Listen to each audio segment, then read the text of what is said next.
మకర రాశి వారు ఈ వారం శక్తికి మించినటువంటి పనులు చేపట్టే అవకాశాలు ఉన్నాయి. పని ఒత్తిడికి లోనవుతూ ఉంటారు. త్వరగా అలసిపోతూ ఉంటారు. వివిధ రూపాల్లో బద్ధకాలు కూడా పెరుగుతూ ఉంటాయి. మంచి మంచి అవకాశాలను తర్వాత చేపడదాములే అనేటటువంటి వాయిదా పద్ధతులను అవలంబిస్తూ ఉంటారు. అది అంత మంచిది కాదు. కష్టపడండి. శ్రమతో కార్యక్రమాలను సాధించుకోవాలి. విశేష ప్రయోజనాలు పొందుతూ ఉంటారు.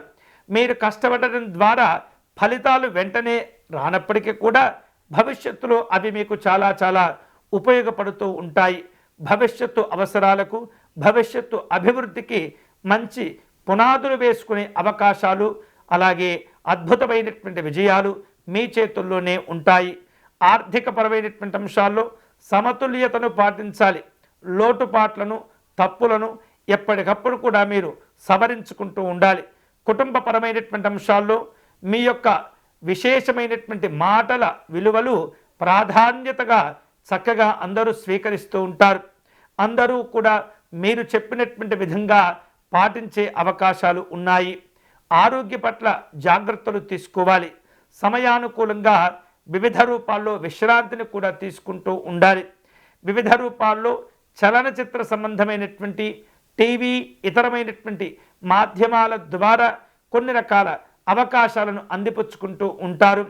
అలాగే సమాచార లోపాలు లేకుండా ఉద్యోగ అధికారులతో, అలాగే కుటుంబ సభ్యులతో వ్యవహరిస్తూ ఉండాలి.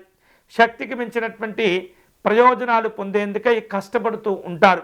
అలాగే విలువైనటువంటి వస్తువులు, ఆభరణాలు కొనుగోలు చేసేందుకు కష్టపడి సంపాదించినటువంటి ధనాన్ని, అలాగే కొంత అప్పును కూడా చేసి ఆ ఆభరణాలు కొనుగోలు చేసేటటువంటి ప్రయత్నాలు చేస్తుంటారు. మకర రాశి వారు ఈ వారం శుభకరమైనటువంటి ఫలితాలు పొందేందుకై వెంకటేశ్వర స్వామి వారిని పూజించటం మంచిది. స్వామివారిని శంఖపుష్పాలతో అర్చన నిర్వహించటము, దీపారాధన చేసుకోవటం మంచిది. ఈ వారం ఈ మకర రాశి వారు శుభకరమైనటువంటి ఫలితాలు పొందే క్రమంలో పేదవారికి వస్త్రదానం చేయటం మంచిది.